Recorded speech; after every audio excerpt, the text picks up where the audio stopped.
length of time a window lasts and the top 3 materials used to make a window.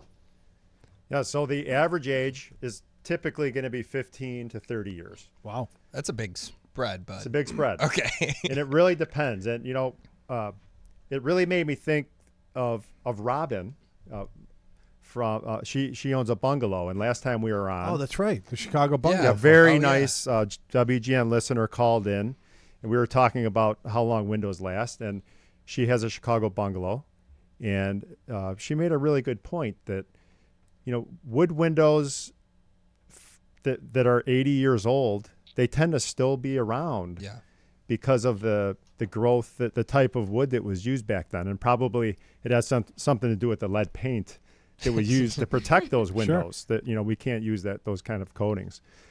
So there are certainly exceptions. And if you have a historic area, a real old home, those wood windows might still last. And talk about the growth. What does that mean to our listeners, and why is that important?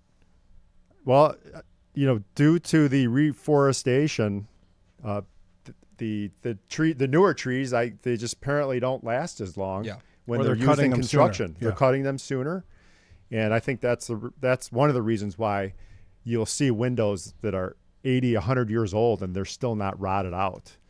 But most of the projects we work on, if they have wood windows, we're finding if the homes were built in the 70s, 80s, 90s, those windows are shot. They're rotten after 20, 25 years. Yep. So if you have wood windows and your home was built in the 70s or 80s or after that, there's a good chance that you're seeing some rotting in your windows.